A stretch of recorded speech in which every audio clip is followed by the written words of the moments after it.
Hey everyone, Clay here. Just wanted to let you know I've got a new comic book out right now from Comixology Originals and Amazon. It's called Hardstyle Juice. It's a professional wrestling murder mystery, so if you're into pro wrestling and comics and all that good stuff, you're going to want to check it out. And it's free to read if you have Amazon Prime. It's a digital-only comic. If you want to check it out, head over to hardstylejuice.com, and that'll direct you right to the page where you can check it out. That's hardstylejuice.com.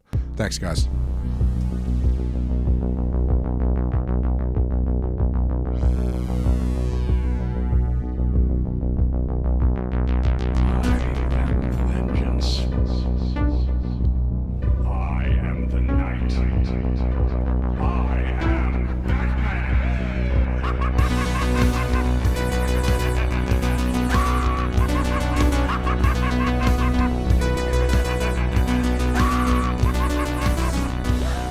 Hello, hello, hello.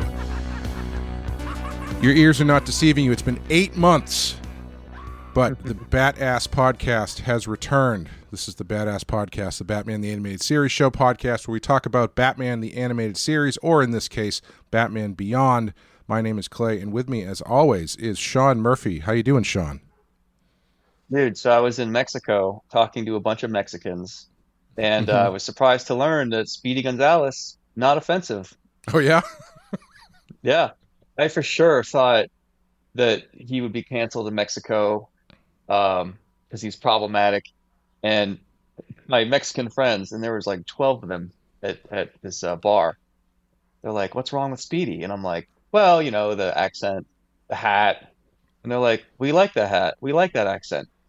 So I go, "All right, well, you know, like the stuff he says, and probably voiced by a white guy." And they're like, "So what? Who cares?" I go, "Well, you know, in the US, we're a melting pot, and a lot of people are very concerned about cultural appropriation and what's appropriate or whatever. And I feel like Speedy was canceled." And they're like, "What does canceled mean?" I'm like, "Oh, well," and you know, they're speaking pretty good English. I speak very little Spanish, and they're, you know, so as I describe our culture in the US, the more absurd it sounds. You know, Sure, like I'm trying to tell Mexicans that they should be offended by Speedy Gonzalez, and that's insane because if they're not offended, then neither should us white people, right? sure.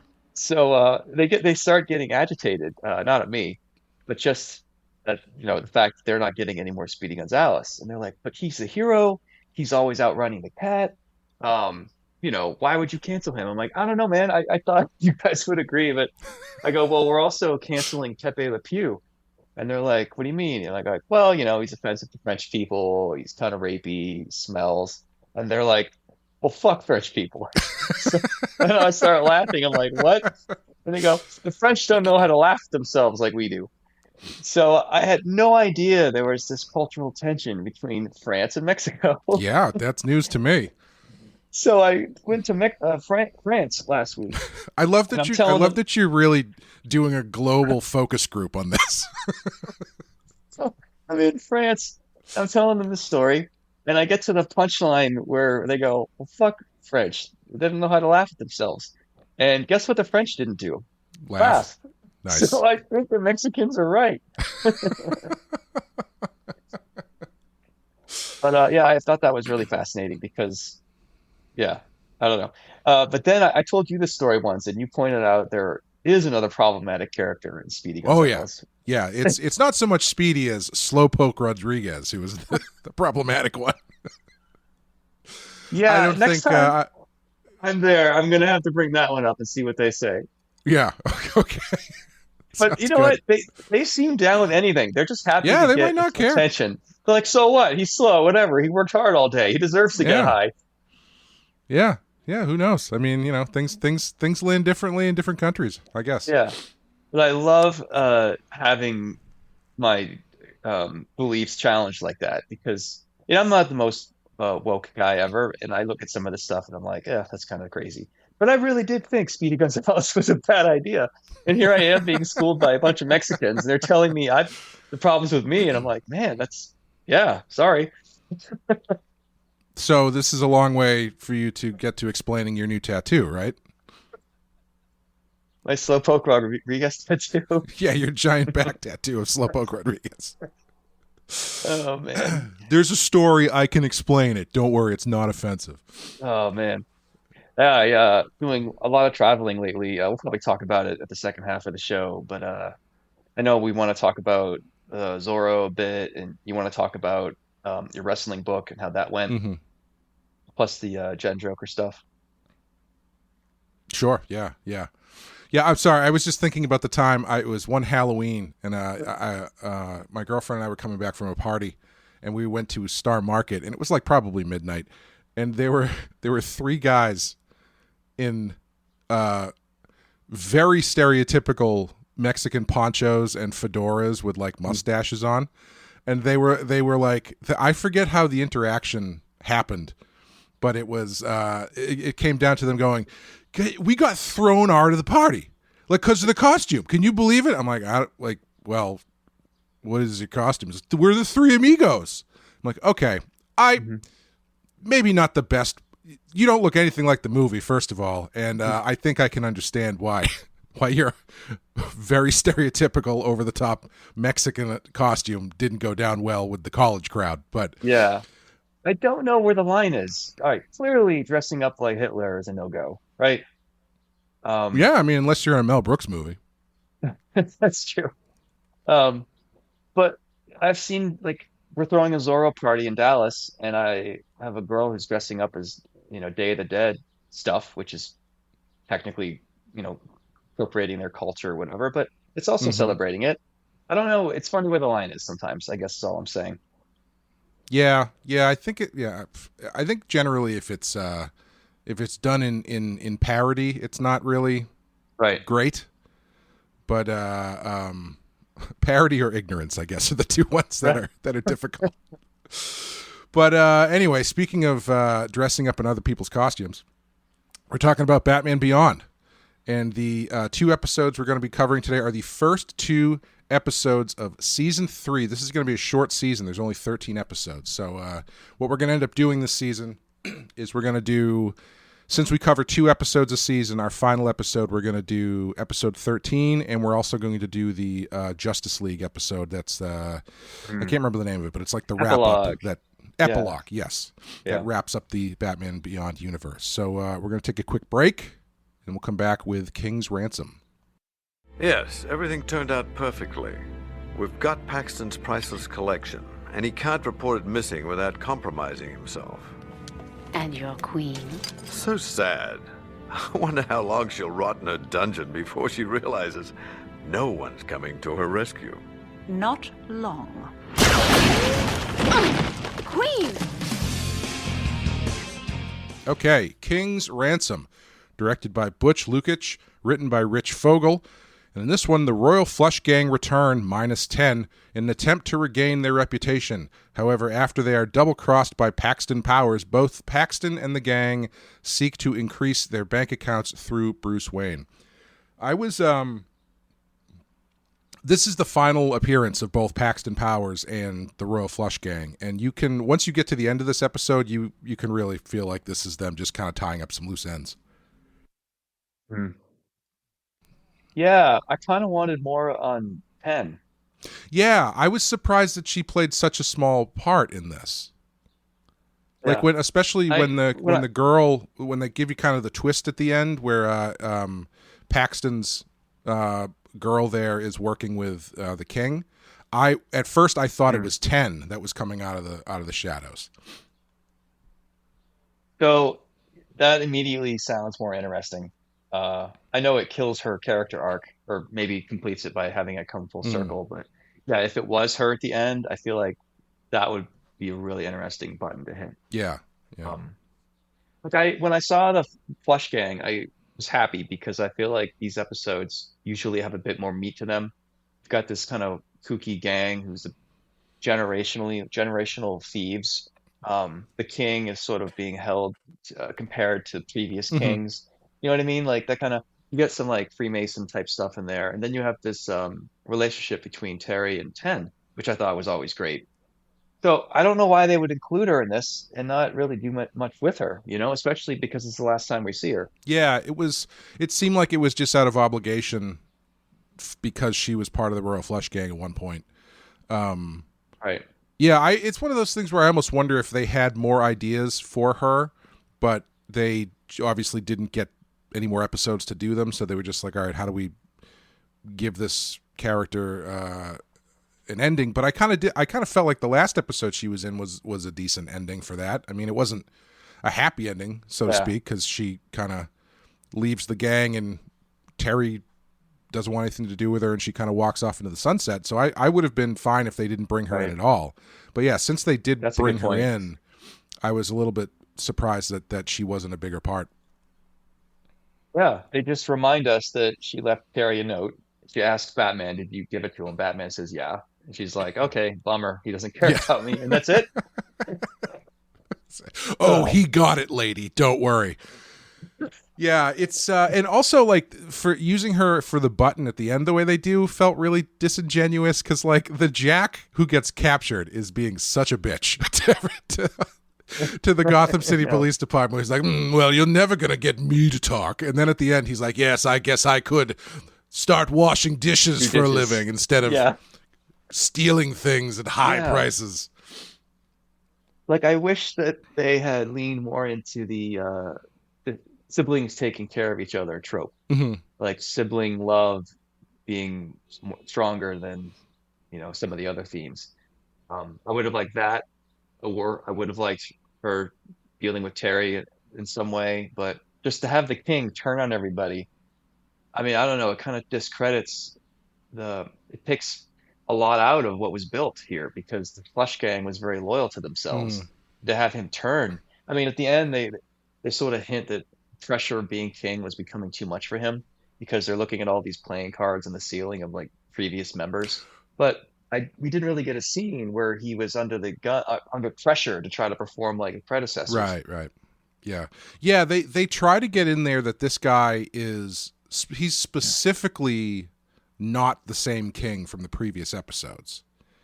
Right. He's the guy that was not clear to me. Yeah, I'm pretty sure that's the deal. He's actually, funny enough, he's voiced by George Lazenby, and I believe Is that the guy with the cleft lip? Oh, I don't think so. He's the guy. Well, I was going to say he's the guy who took over for James Bond after Sean Connery. And the previous king, I believe, was Timothy Dalton. So it's funny to have. Wait, am I making that up? Seriously? Let me double check. Timothy Dalton was in an animated series? Let me double check. I could be making that up. That would be amazing. It's been a long time since we've done this, so. I forget. You have a Lazenby rant, don't you, or like a hot take? I don't think so. The least known James Bond. Isn't there some interesting story? Like he just walked in. Yes. And was a model. Okay. Yes, that is true. He basically like walked in and off the street having no real acting experience and just walked in pretending to be James Bond, and they were like, this guy is good. We should hire this guy. I thought you had more of a Clay spin to it. It's possible, but it's been a long time. I probably said it once and got it out of my system, I like me talking about Mexicans. Did I completely make this up? I think I might have completely made this up. This might be the Mandela effect, but just for you. I know it says in. Oh God. Okay, let's see.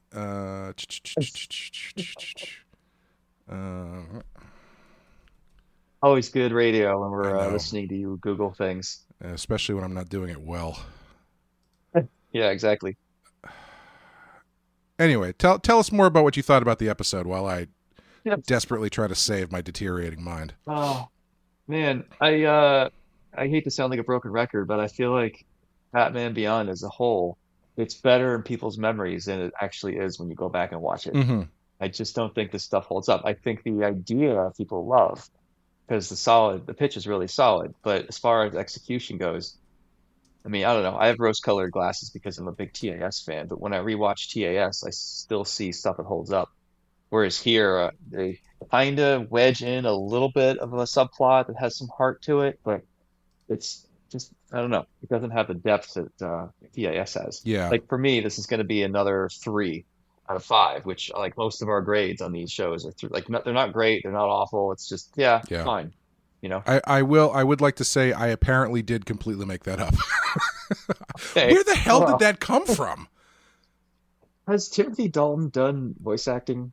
I'm sure he has. He has. I don't know if he's done. I feel like he might have done a Batman here and there, or maybe I think I might have just Mandela affected George Lazenby into Dalton.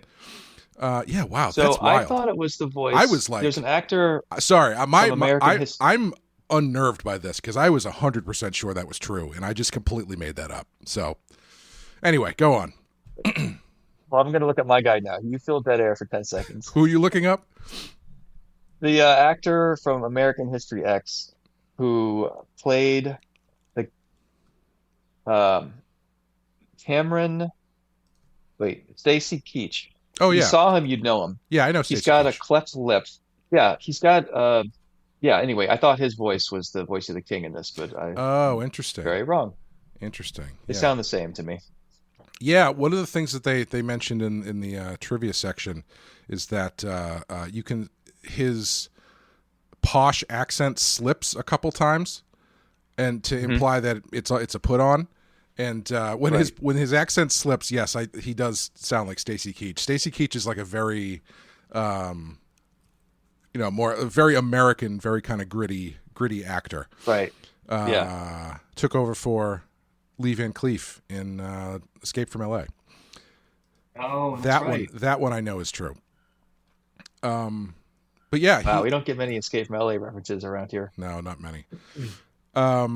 Yeah, I thought it was decent. You know, honestly, I was giving it a lot less credit as I was watching it because when they break up the fight and the king escapes with the crown, I was kind of like, oh, I assume that's the end of the episode because that's kind of how these episodes tend to go, where it's like they just end very abruptly after like a big action sequence or something. And so I was kind of expecting that just to be the end. And so when they got that little extra bit that was Dishwashing. See, yeah, that way when you get the little bit, the extra twist, which was kind of nice, and you see the rest of the royal flush family kind of get one over on the king after he betrays them and stuff. I thought that was interesting. That was more than I was expecting, honestly, as far as the stories in this show tend to go. Right. I would love to do a Where Are They Now with the Royal Flush Gang after this episode. Just tongue in cheek. Like they're all hard on their luck and they run a plumbing.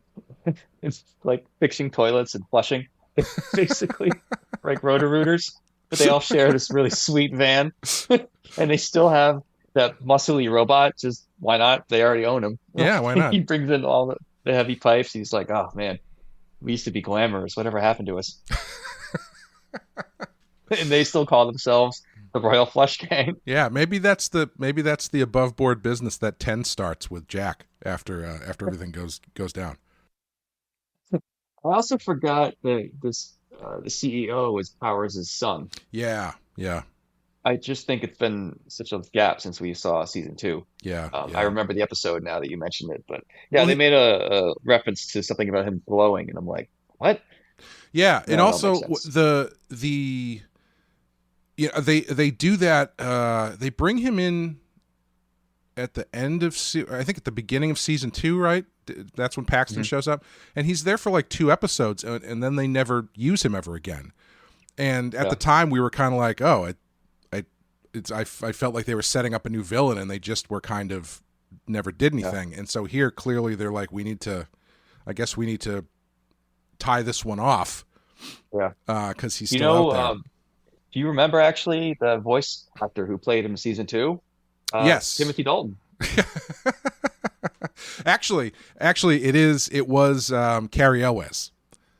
That is 100. Was it? Yes, that one is 100% true, and it is not in this episode. It's the first of 2 voice changes we get this season, where Paxton is now played by a guy named Parker Stevenson, and Commissioner Gordon, Barbara Gordon, is no longer played by Rizzo from Grease. It is now Angie Harmon from Law and Order. I think Law and Order. Yeah, I don't know. I'm just making up all these. I just like to make up IMDb listings of what things these people have done now, I guess. Yeah. When I podcast, I don't know how much I should fact check myself, because I don't know if people really care. I think the point is they want to be entertained. They don't need data and Wikipedia. I mean, it should be mostly things that we say should be generally accurate, right? You would hope so. Like I will say that when I listen to certain podcasts that are about things that I know about generally, if one of the hosts says something very confidently that I know is 100% incorrect, it does bother me quite a bit. So I try to be as accurate as I can. That's fair. Yeah. But I think you and I try our best to pad it and say, clearly, if someone knows better than we do, please write a comment. I'm sure. Yeah. I will defer to experts. Yeah, I will defer to experts because I am not one of them every time. Yeah. I mean, we are sort of our expertise is in comics and that kind of storytelling, and our reactions to it are probably valid. But yeah, when we throw out some data that's not real, like Timothy Dalton's voice acting career. I was looking through it, and he's done like no voice act. He's in like 3 Toy Story related things, but that's it. And I'm in my head, I'm like, I swear I've seen some sort of superhero cartoon or something that he does the voice, but apparently not. I guess I'm wrong. Dalton has a great voice. I don't know why he doesn't do more. He might just be because he's all Shakespearean. Maybe he just takes it too seriously. But why would he be in Hot Fuzz if he didn't have a sense of humor? Yeah, he clearly has a sense of humor about himself. If I was him or Pierce Brosnan, I would be chasing the old man Bond movie any way I could at this point. Or honestly, they could both be in it and just call it like Bonds with an S and just have like an Elseworld story about whatever. They work together and then they fight and I don't know. You can see how it. I would watch that. They have a bondage relationship with each other. Ooh, nice. Actually, you know how many tickets that would sell? Timothy Dalton and hot old Pierce Brosnan in like an erotic thriller where it's 2 Bonds who just love tying each other up. $1 billion. I think the Pierce Brosnan people, Pierce is worth more in Hollywood, obviously. Even though I'm more of a Dalton fan when it comes to Bond. Yeah, if I was making that movie, I think I'd have to give Pierce $5 million and Timothy Dalton $2 million, and then hope they didn't talk to each other about it. I'm gonna bank on the idea that they're too English to discuss money, and I'm gonna undercut one of them severely. Yeah. Funny. Did you notice the Deckard's kitchen background? I did. Yeah. And no one will see this, but in Blade Runner, so you actually visited this mansion in LA where it was designed by Frank Lloyd Wright, and Frank Lloyd Wright used these specific tiles. They're very distinct, and Deckard's house or apartment is completely made of these tiles. And if you go and look at it, you'll know what I'm talking about. They actually draw those in the background all over this episode. There was a hardcore Blade Runner fan somewhere in this one. Yeah. I have a lot of appreciation for that because that seems like I actually did that one time. I tried to do that in a book I was drawing, and after I drew 3 of those tiles, I was like, I really regret doing this. I don't want to draw this anymore. Yeah, no, I drew a few in Punk Rock Jesus just as accents, and drawing 3 in perspective, I'm like, I'm fucking done. This sucks. Yeah. I hate to give digital comic creating any credit, but man, if there was that makes all the sense in the world. Like, listen, I have a scene in Deckard's apartment. I'm not going to draw it by hand. I'm going to use a computer. Yeah, I got to get this done at some point. The one pre-made Photoshop brush you have is the Deckard's apartment brick brush.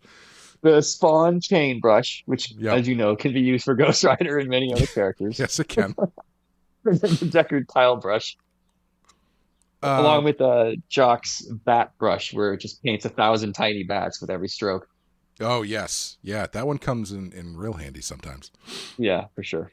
I thought there was too many puns in this episode. Like, I appreciate a good card pun back and forth as much as the next person, but there was a lot. It was Oh, I'm surprised, man. You seem like you're down with puns. I love puns generally. Yeah, I just thought they were kind of overused in this one because they have the one scene with Barbara and Jack where they kind of go back and forth. I thought was good, but then like every other chance they had to make one, I was like, okay, I guess I'm over this. And I did kind of like. I'm on the fence about the final one, where Terry says they had an ace in the hole, and then Bruce is like, I also have that. I feel like I like the idea, but I feel like maybe another pass at that could have worked a little bit better. But if that was one of the only puns, I think it would have been better. But because it's on the back of a bunch of like Full House or Close Your Deck or Time to Fold, that kind of shit. Right. Yeah, I think they actually had more puns than a normal Catwoman episode, with the whole 9 lives bullshit. Yeah, yes. Did you notice the car? I thought that red car that Paxton Powers had was a really cool design. I was going to mention that, but I thought, do you only see it for half a second? Oh wait, maybe we're thinking of a different car, but yeah. I think we're probably thinking of the same because it was a quick shot, but it was it was for a car that's only in it for a second. I thought they actually put a little bit of thought into it, which is nice. Yeah, I think the thing I would draw is if it's not that car, drawing Deckard's kitchen would be pretty cool. Just I love scenery and background shots and architecture, so doing like a Blade Runner style diner would be pretty cool. Where everybody inside sits alone at a table and is really sweaty. They don't have tables. They just have pianos that you have to sit at and just like slump yourself over and plunk out tunes. Yeah, smoking is encouraged. Neon lights of dragons and kaiju or whatever. Japanese writing. Every 10 minutes, a unicorn trots through the diner. Sure. Yeah. I mean, this sounds. Maybe we shouldn't broadcast this. This might be a big money idea. Yeah, there's a place in Portland that I love eating at that I took you to, and I'm like, I think I took you. I'm like, oh, it's just like Blade Runner. It's like when he goes to the noodle bar, you're kind of sitting up, but the kitchen cabinets come kind of low down from the ceiling, so you're getting kind of visually everything is kind of squeezed. And I took you there, and you were like, this is not Blade Runner. And I looked around and I'm like, yeah, you're probably right. I just like talking about Blade Runner. Every time Sean goes to like the place at the back end of a mall food court, he's like, it's just like Blade Runner. I'm like, I don't remember this scene. So what would you draw in this? What would I draw in this? I really liked the fight with Ace on the roof, the first fight with Terry and the robot. I thought they were kind of inventive as far as since they finally committed to this guy being a robot, they could do some cool stuff. Like the way he goes into the wall and then he kind of like reaches his arm around weird and pulls him. I thought that stuff was pretty fun. Yeah, that's a good one. It's funny. I think it was always kind of ambiguous whether or not he was a real person. They definitely explained in this episode that he's a robot. Broken arms, broken necks. They plug him in. They literally say, we can't fix this guy anymore. And they defeat him by throwing him into water, which is the universal way to defeat a robot. Does that work in real life? Like if you had one of those Boston Dynamics dogs chasing you down and you were like at the edge of a dock or like a deck with a pool behind you and you timed it just right and you did like a judo flip of this thing into the water, would it spark it out and explode, or are they too smart when they build these things now? I feel like if they have the ability to make it stand on 2 feet and go through, minefields without falling over, they probably take the time to waterproof it in case it's raining, That like, is, oh man, that is something to consider. We really wanted to test this in this minefield. We got all these generals and secretaries lined up, our dogs, but it's raining. Sorry, we didn't plan for this in the field.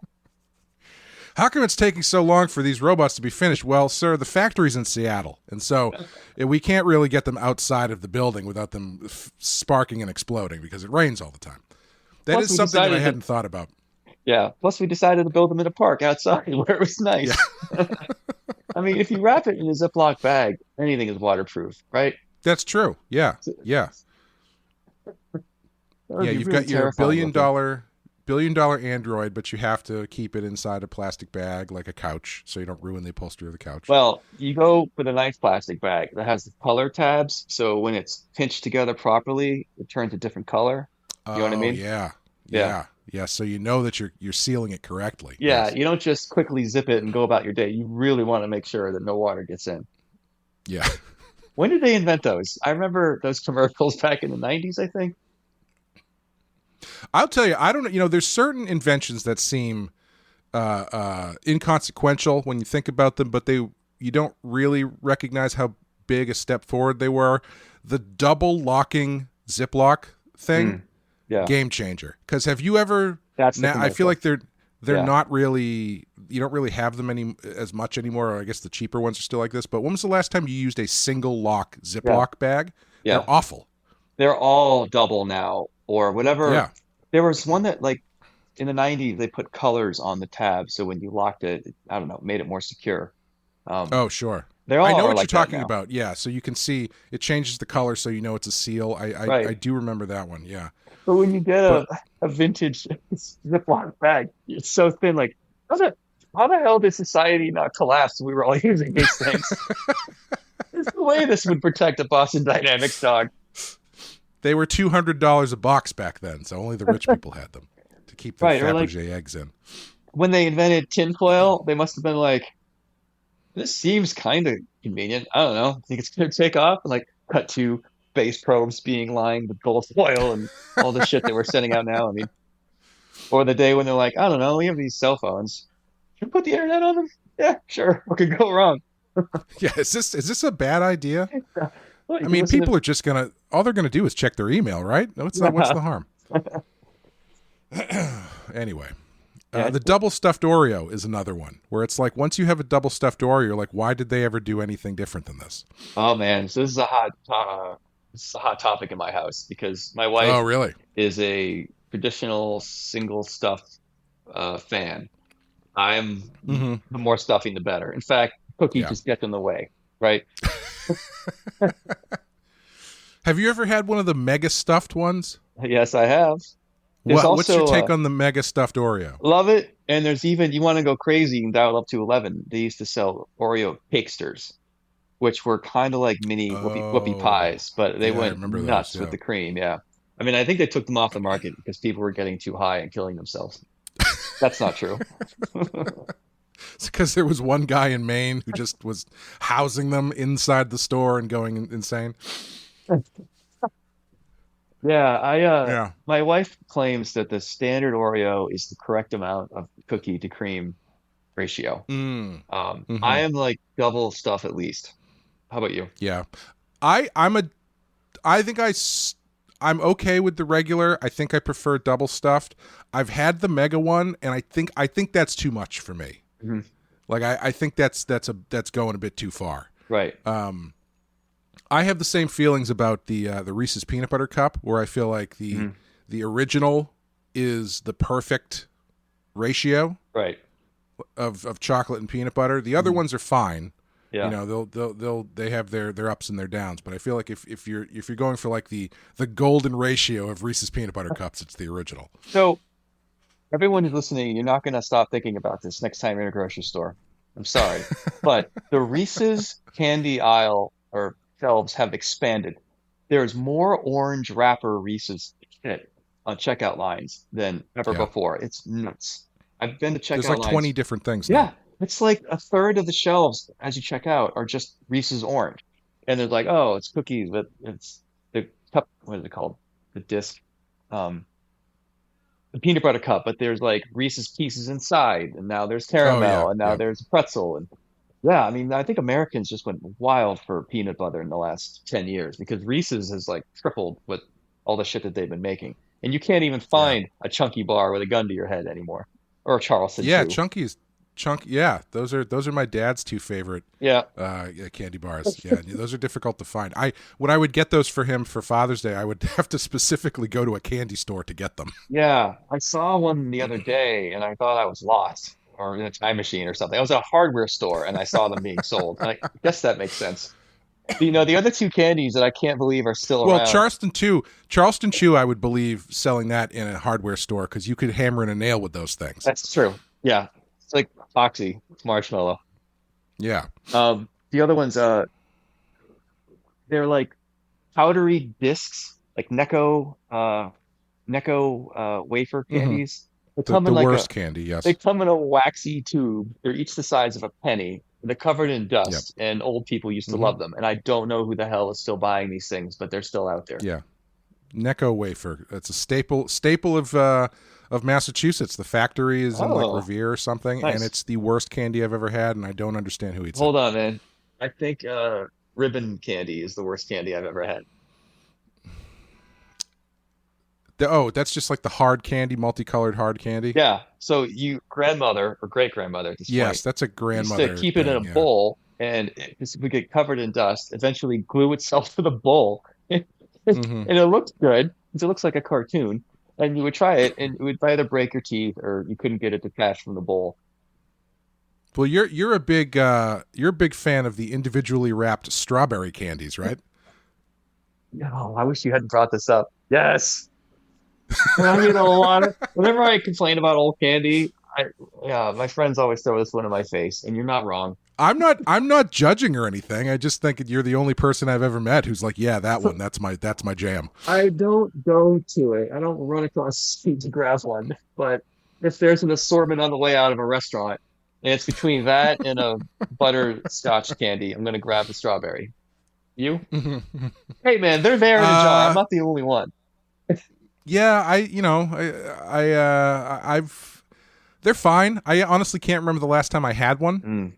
You know what's great about them, it's not Clay? something what's that? First you put one in your mouth, and it's all this strawberry goodness. It's like solidified jam. But then in the center is a little surprise. There's a liquid strawberry in the center of these things. Oh, wow. How cool is that? The technology alone is just staggering. Well, you know who used to do the commercials for them in England? Timothy Dalton. Timothy Dalton, yes. Man, I should have given you time. I bet you would have got that if I had gone ahead. Until he was replaced famously by George Lazenby. I'm shocked Lazenby landed a voice acting role because he's not getting by in his good looks like he did with James Bond. Yeah. Was he a good actor? I honestly, that's the only thing I've ever seen him in was on Her Majesty's Secret Service. He was fine. Yeah. So that and Batman Beyond, huh? Yep. Let's just not look up. Let's not look up his IMDb. It's better if we just assume he did two things. Yeah, I'm gonna assume he had a very rich career, but I'm not gonna shatter that illusion by looking it up. So I'm gonna look up. What would you rate this episode? He is not, I don't think. I think he died relatively recently. Australia. I say confidently, having no idea. He is alive at 84 years old. God damn it! Oh my God, my brain, man. I could have sworn that I saw anyway, I'm done. I'm done with this. George Robert Lazenby is an Australian actor. Is like not past tense. Okay.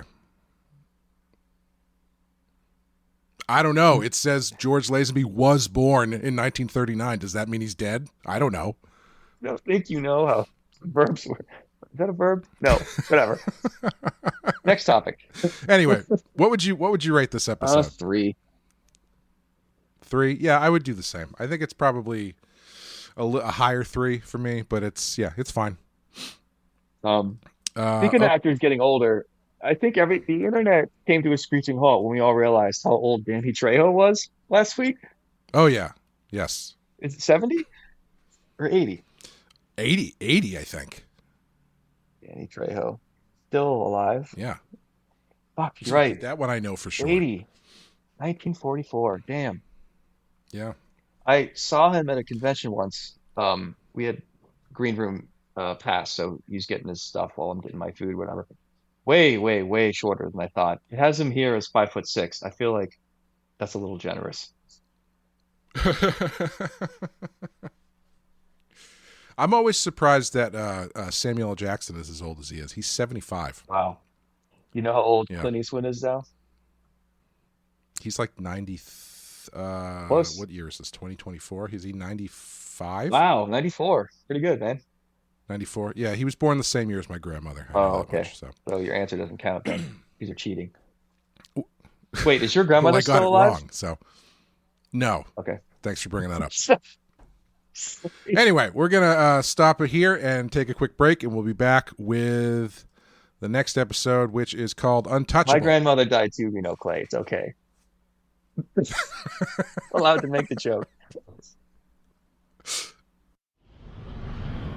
Suzuki, what have you done? Only what you were unable to do, Dr. Blades. Boost the power of the diagrav rings. But the theoretical limits. Limits?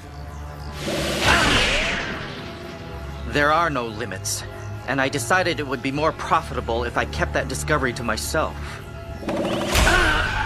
I knew a control freak like you would catch on to me eventually, Doctor. Okay, Untouchable, directed by Dan Reba, written by Hilary J. Bader, and in this one, Batman goes up against a new, seemingly invulnerable foe called the Repeller. I don't think that's actually said in the episode proper. I don't think they ever use that name, but that's what they call him here. Wow. Who You're uses technology similar to a prototype that Wayne Powers' medical division has been developing. I thought this one was pretty good. I think it kind of still runs into the same problem that all these episodes do, where they're like just short of being really good because they don't really get into the stuff that they're bringing up. Mm-hmm. Like Terry having this potential relationship with this girl is pretty good, but that doesn't really go anywhere. The action stuff is fine. I like the design of the Repeller. He has kind of like a Jack Kirby kind of look to him a little bit. That must have been a pain to animate. All the geometric shapes on his suit. That's a lot for a cartoon. Yeah. But it's I thought it was my favorite thing about this episode. I can't remember if I've clocked this before, but I find it hilarious that the villains always get paid in credit cards because that's all they use, and it's the kind of thing where like the idea is correct about what something will be in the future, but just not the not the actual device. Like on Star Trek, my favorite thing in the world on Star Trek is when anytime someone has like an iPad device, they always have like 6 of them. Right. Because they use them like clipboards basically, right? So it's like, here's the file on this planet, here's the file on this species, here's the file on this, and it's not just an iPad with all of these digital files. They're separate iPads. Right. Because in 1987 they apparently couldn't fathom the idea these would all be on one device. Right. And here it's similar, where it's like, we understand digital currency is a thing, but we don't know at this point how that's going to be used, because cell phones don't really exist the way that they do now, and internet payment doesn't exist the way we do now. So, but like phone cards and credit cards exist. So yeah, it would just be, the money of the future is just going to be handing physical credit cards, like 5 of them at a time. Yeah, I think a ton of futurist books started saying, we won't have money, we'll have credits. And they started using the word credits in a new way. I remember a ton of video games and movies that sort of did that, made it sound more future-y when you're talking about money. Yeah, that is the shorthand for any sci-fi thing, is when they say credits instead of money. Yeah, yes. You know where you are. You're in a sci-fi movie. I thought this episode was fine, but it's such a formula now. This is like the episode from TAS, See No Evil, with this guy who steals his technology to become invisible to see his daughter. Oh, yeah. Or it's like Mr. Freeze, who's in a lab using tech and he steals the tech. Like, how many times can there be a crime? Bruce goes, oh shit, sounds like something stolen from one of my companies. He goes and visits because he's the CEO. He meets 2 people, an evil guy who he's like, I don't know about you, and someone who probably didn't do it, who ends up being the villain. by the end of it, Hmm. I mean, it's like we have seen this episode a dozen times in Batman animated universe, right? Oh, definitely. Yeah. Yeah. And in this one, I had a little bit of a tough time actually following it towards the end because the stuff that he's stealing seems to be in service of building some sort of bomb. Yeah. But I'm not really sure who he was stealing it for. No, his I don't motivation. know if my eyes kind of glazed over or something when they explained it. Yeah, But I mean, I was going to ask you because I could catch it. Was he just motivated by creating this bomb, or was it money? Because I don't really. At least with See No Evil, the guy was motivated to see his daughter that he wasn't allowed to approach. right. Yeah, I don't know because he has that scene where I really appreciate the theatricality of apparently jumping into a giant tub of molten lava just so you can climb out of it as your entrance That was, yeah, to meet your multinational terrorist employers. why was he in there? I don't know. It's just I just showing off, I guess. I thought he was like fixing something, or I looked down for a second. I thought he was like living in there, like because they hadn't explained how anything worked yet. Right, So I was like, oh, maybe he needs to like stay in there for some reason. right, or maybe like it's to hide. No one will find him in lava. I don't know why he would have a giant vat of lava that you could crawl into. Um, Yeah. it's super I don't cool, know. but it raised a lot of questions. Yeah.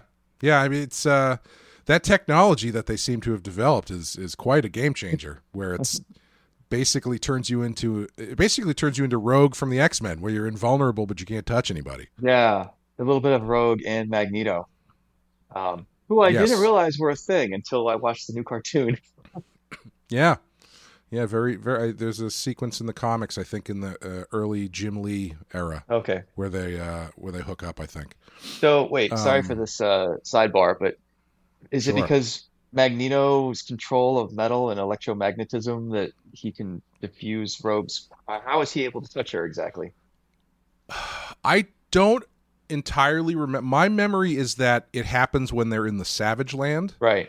and in the Savage Land, it neutralizes. If I remember correctly, the Savage Land neutralizes mutant powers. Right. So they're both just human, and I guess they both just decided to freak with each other. But then when they get out of the Savage Land, he's still able to Mhm. touch her and stuff. There's probably an I don't explanation. think so. People are screaming at their I think radios right now. I think the whole of the Rogue and Magneto relationship was just in the Savage Land, but I could be wrong. Well, in the new one, they're touching hands and stuff, and they're in the X Mansion, right? Right. Okay. Right. Yeah. Yeah. I think they may have changed it up and Okay. and added to it for the show, Gotcha. but I don't think that's the case in the book. Gotcha. Again, could be completely wrong. Cool. I never liked the Savage Land stuff, so I don't think I ever read that. But Yeah, I didn't know much about it until recently. I remember reading this comic. It's like Wolverine in the Savage Land. It was drawn by Mike Mignola, which is why I bought it. oh, that one's great. Yeah, Wolverine, where he fights Apocalypse. Yeah, That's a good one. and I was like, man, this art's cool. There's a dinosaur. It never answered like why are dinosaurs walking around? If you don't know what the Savage Land is, that comic is super confusing but beautiful. Yes. Yeah. Yeah. I've always with the X-Men.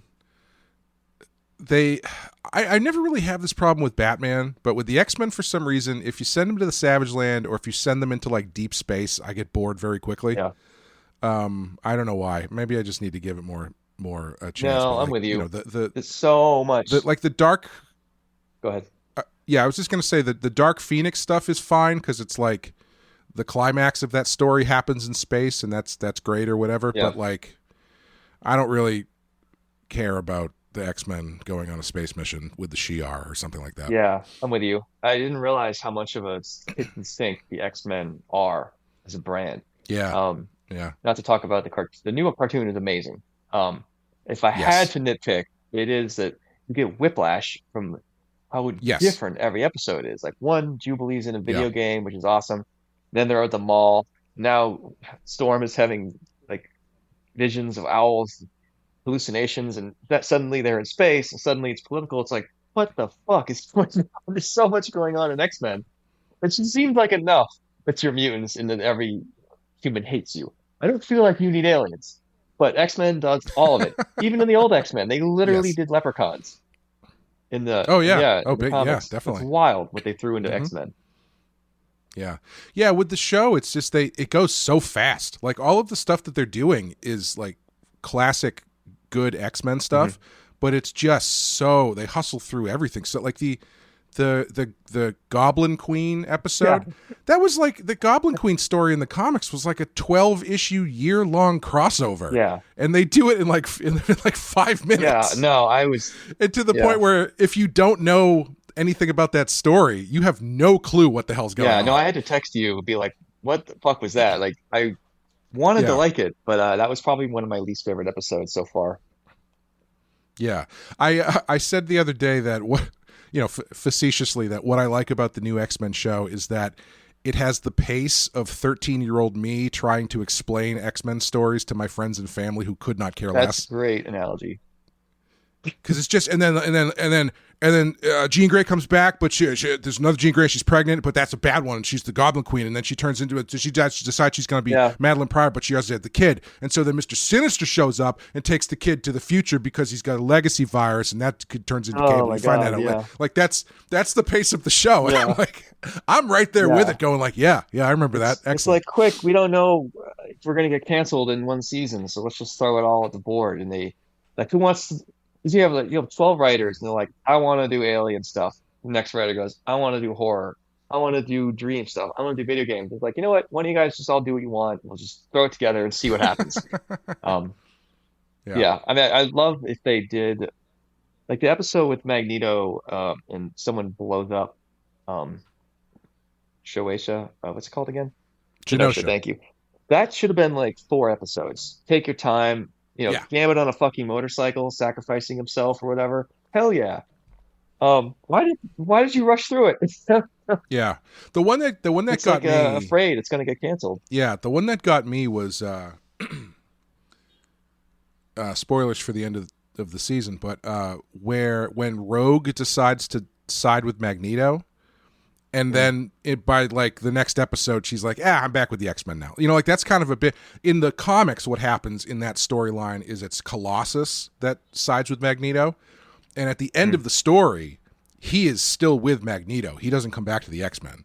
So like that's a big shift for that character. And in the show, they used Rogue instead of Colossus, and just had her switch back immediately.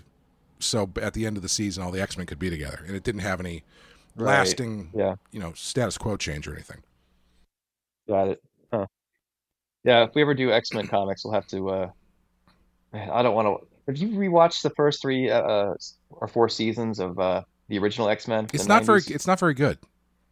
No, it does a lot for its time. Yeah, like an 8-part cartoon. It was never a thing for a kid show. Like they definitely deserve points for taking chances, but a lot of it doesn't hold up. Yeah, we tried to watch it when it first came on to Disney Plus. I think we tried to watch through it, and I think we made it like 3 or 4 episodes, and it just wasn't. It didn't have the spark. It really, at the time, I was just as hyped for that show as I was for Batman the Animated Series. But it's amazing to look at those 2 shows now and go like, Batman the Animated Series still holds up. Yeah. And X-Men, while cool, just does not have the quality level that Batman does. Yeah. No, at the time, I remember thinking X-Men felt a little thinner, but I was Batman and Gargoyles to me were the ones that seemed the most adult, and even Gargoyles still kind of holds up. Yeah.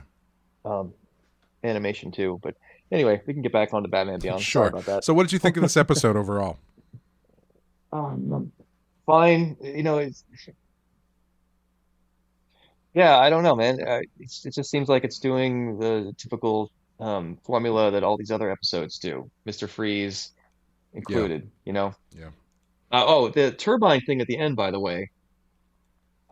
My mind, I'm like, okay, wait. So wind is rushing towards this guy. What is Batman's plan? Like, is he affected by wind? Is he going to be blown back? Is Batman trying to get him to get like stuck in the fan? Because they really play out that scene as he's getting hit with shrapnel. And then I realized, oh, it's just the sound. Like Right. this guy Yeah. can't actually physically cover his ears, so the noise is so great that he just passes out, I guess. Yeah. Yeah. But that makes me think, well, there was probably a dozen different ways to beat this guy. You could have used technology from sound what's the sound guy? Oh, a shriek. Thank you. Yeah, like Yeah. Shriek could have taken this guy down, no problem. Oh, yeah. It's an interesting way to defeat this guy. I don't know if you needed this grand set design of a turbine tunnel, Yeah, that was what I was thinking too. Is like when it occurred to me what they were doing, I was like, "Oh, that's kind of clever," but I don't know why it needs to be a giant wind turbine because you don't. Obviously, that is going to be very loud, but it's Yeah. not the first thing you think of when you think of like I need a very loud noise. That feels to me like as they were working on production, they were like, "What's something that's really loud?" And one person in the room was like, one time I was near a turbine and it was really loud, like really loud." And like, all The right, sound is going to be dampened by the wind you're feeling. The sound you're going to hear is rushing wind, which isn't necessarily a high-pitched sound. Yeah. I mean, Batman could have defeated him in a nightclub. sure, yeah, take him to a Slayer concert. Yeah. But anyway, yeah, overall, again, I'm going to go 3 on this. Just Yeah. another middling type of deal. Was there Bruce Wayne did have 2 funny lines about how girls used to trip over themselves trying to go out with him. Yes, yeah. He was like, I would just step over their bodies or something, right? Yes. Yeah. I Yeah, thought that was good. I thought it was good. Yeah, I thought it was pretty decent. I thought the story with the girl had a little bit of potential, but they didn't really, again, do much with that. I did like him getting iced out for the other guy who also has an electric suit at the end. That was pretty funny. But it's When such I a first funny. saw her, Mhm. yeah, she first was in the show, I thought, oh, unattainable Asian chick. Boom. I know where this is going. And so did Dana.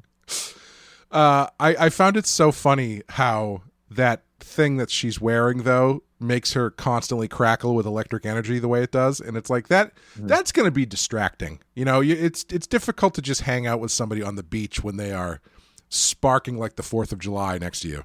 Right. And nobody in Gotham seemed to notice. Like she's just walking around. Everybody's And just like, doing their own business. what happens if she walks into the rain? Does she just electrocute everybody? Or do you have to put a big No, Ziploc see, because around she her? walks into I understand the joke, but she walks into the ocean and it's fine. Oh, Nothing happens. yeah. Forgot about that part. Yeah. But they did take the time to explain that she has a rebreather apparatus that helps generate oxygen, so she's able. Because they did think like, oh, if no atoms can get to her, then how the hell is she supposed to Oh, breathe? did they And say did that? come I up with a completely solution. missed that. Yeah. Yeah, like to their credit, they did think it through, and they had some kind of oxygen device on her belt. Okay. No, that's good. Yeah. That counts for something, I guess. I mean, Details nobody asked about. the scientists that created it probably learned that lesson pretty quickly. We keep killing these children. We can't figure out why. We see the return of Cheesy Dan's, which was nice to see. The Chuck E. right. Cheese analog from the Batman Beyond universe. I couldn't remember what it was called. I kept calling it Steely Dan's. that's a place for adults. Cheesy Dan's is for kids. When I saw the giant hamster tube thing for kids, I'm like, man, I still want to draw that. That's still my answer for this episode. Yeah, the hamster tube slide thing. Yeah. I was trying to remember. Do you remember, are Dana and Terry broken up at this point, or are they still doing the same thing they've been doing for 2 seasons, where it's like, you never pay attention to me, and he's like, I'm trying, but I work late. Yeah, I don't know, man. It's like Fry and Leela. I just stopped giving a shit after a while. Yeah, because like that discussion that they have at Cheesy Dan's, I kind of couldn't. That is a funny thing to say. I couldn't figure out if this was like a boyfriend and girlfriend conversation, or if this was like an ex-boyfriend and ex-girlfriend conversation, because he's talking pretty openly about this other girl, and if they were still together, I feel like her response would have been a lot harsher.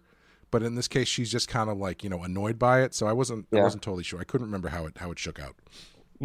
I think that you sort of are pointing out a big flaw in this series. Is they really could have had a Peter Parker Gwen Stacy thing, Mhm. where you could show the whole arc of their relationship, where guy wants girl, gets to become Batman. Somehow he gets girl. Batman interferes with girl. You have a series of happenings where, he forgets her birthday or gets to get her a gift, or they Mhm. go to make out point and he gets distracted and has to leave, or whatever. Like, you could have done this thing where they're like obviously together and then they obviously break up because They go to Peter make out Parker. point. They go to make out point, but the Riddler is also there. I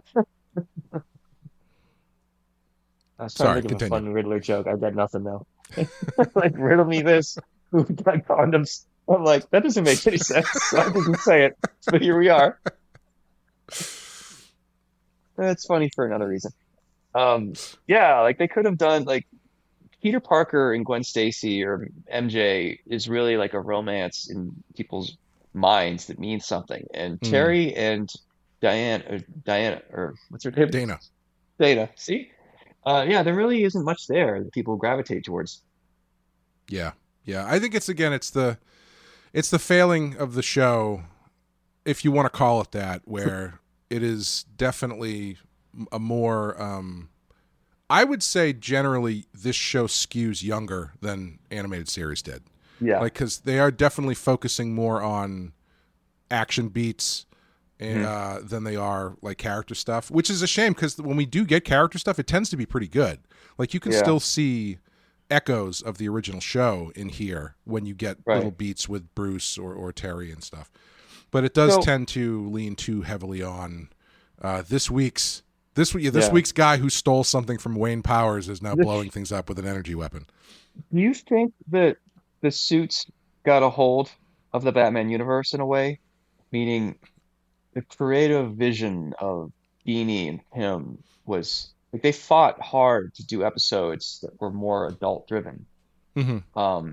Like that can't be an easy battle to fight every week because the suits want toys. They want, turn out these episodes so they're all kind of samey. We need more action. And maybe when Deanie and Tim left or, weren't as involved, people that they hired were more corporate. Do you think that's what happened? It's possible. I think a lot of times what happens with these shows, it seems, is the longer they're on, like with anything, right? Like if you look at sequels, or at least the way sequels used to work, it seems maybe it's the other way now. It's always like they make them every time they make one, it's for less money and it's faster, right? Because they're trying to maximize the amount that they can get out of people who want to go see these things. Which So is by the why time you Indiana get- Jones 5 was such a cheap movie to make. Yeah, Sorry. yeah, I don't know. Well, so that's what I mean. I feel like it's a little bit different now, where it's like the sequels Right. almost end up costing more than the originals ever did because they have to keep justifying themselves. Right. Whereas before, it was more like, yeah, people like this. Let's do another one for half the price. We can probably make twice as much money, and generally they do that until they, stop Right. breaking even.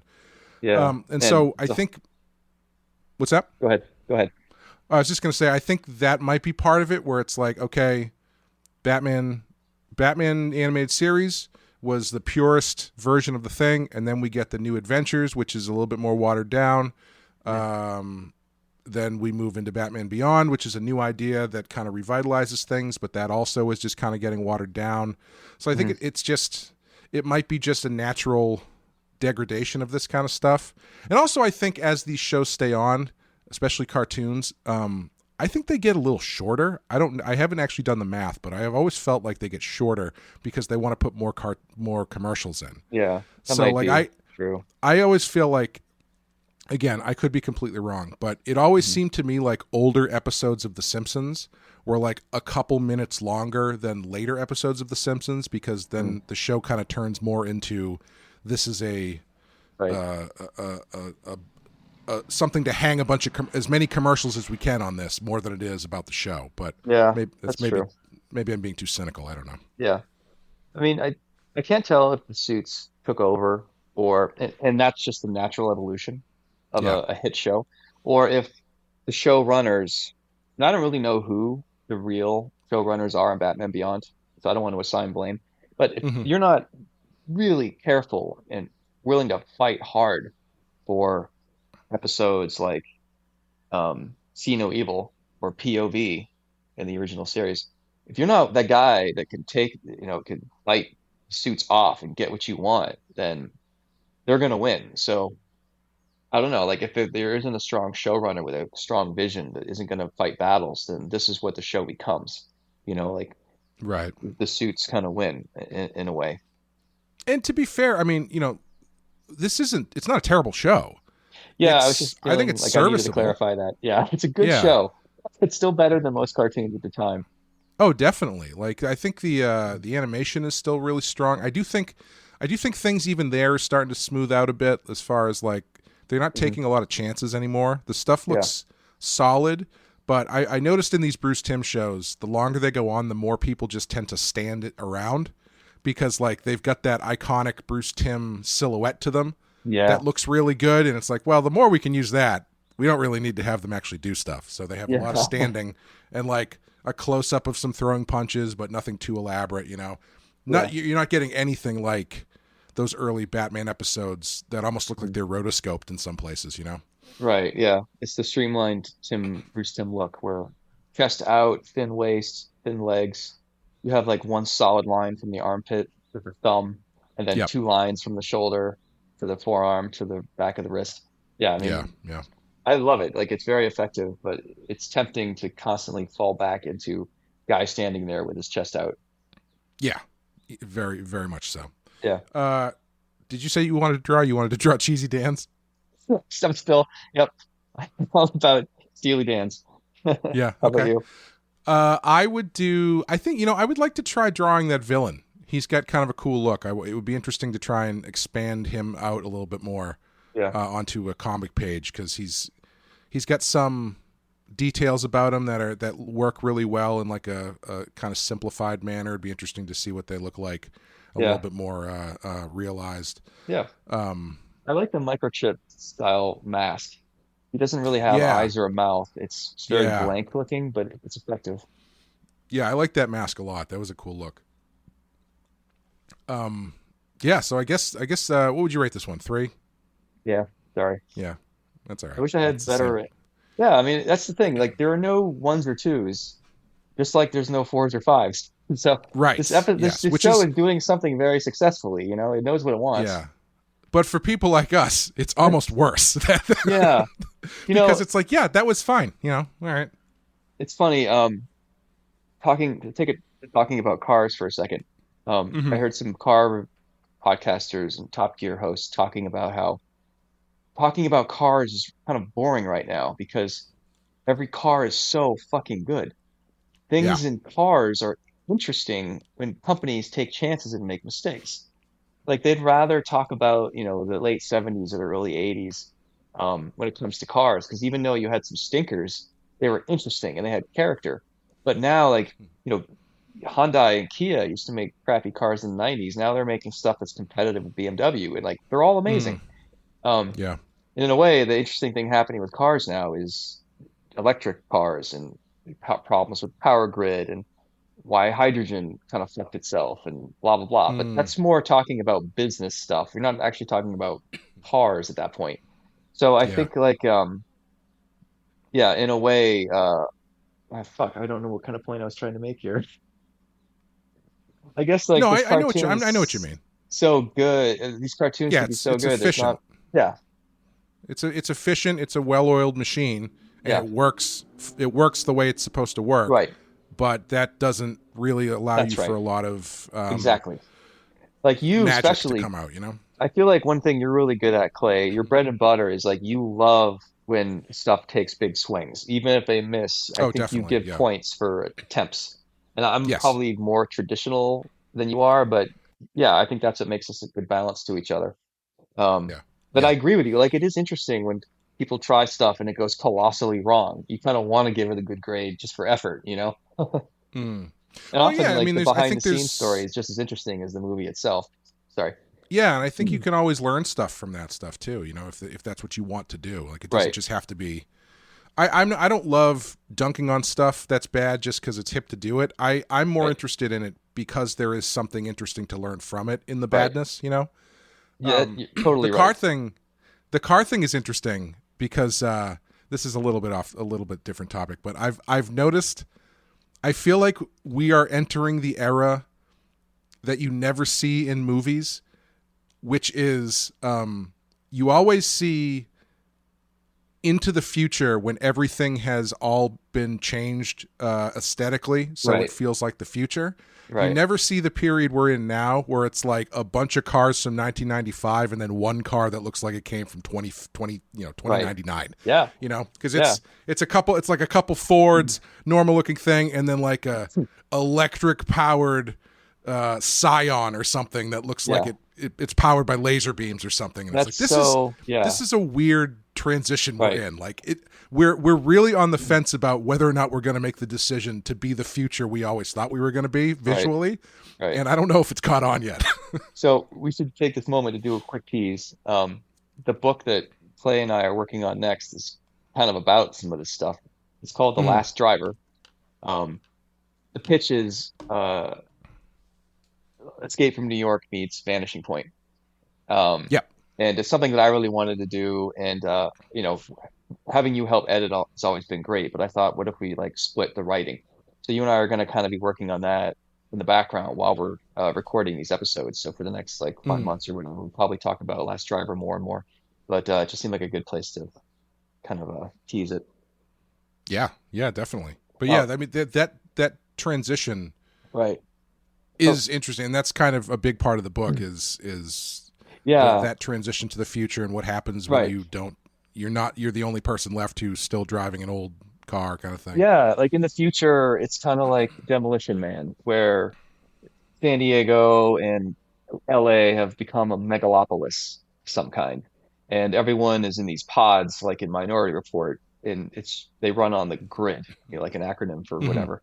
And then out in the sticks, you've got people that are in the flyover states, farmers and rednecks, whatever, and they're still on gasoline. And I thought it would be a cool way to talk about the divide in America, like to talk about the split and the sort of emotional civil war happening right now without getting into stuff like, I don't want to use words like woke or liberal or Democrat. I'd like to be kind of vague about it, which I think is interesting. Sure. And there's this guy who's caught in the middle. He's the hero. He's like this sort of like beloved ex-stuntman mechanic. He runs this museum on the edge of the city where he was canceled because he is still a proponent of gasoline, and that's seen as a bad thing by the people in the city. But he's sort of loved by city folk and by people in the deserts, so he has to do all these kind of missions in order to, by the end of the book, he's able to get in a car and drive old-fashioned analog. So he's kind of off the grid and they don't know where he is. So he's kind of like the last getaway driver. But I'm really looking forward to it. But I thought about that because I thought about, man, what if Back to the Future 2, imagine the first guy that got the flying car and he's like, all right, no traffic. And then within a year, it's just like traffic jam in the sky.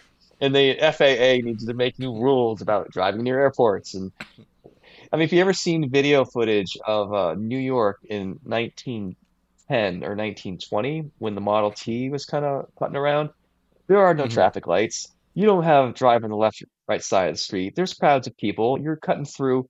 You're driving on this and that, up on the sidewalk, around a horse. There's no fucking rule at all. Like, they didn't know that this would be a problem. And it wasn't until more people had cars where they're like, all right, I guess we need a traffic light, and maybe we should just drive on one side of the street so people don't get killed.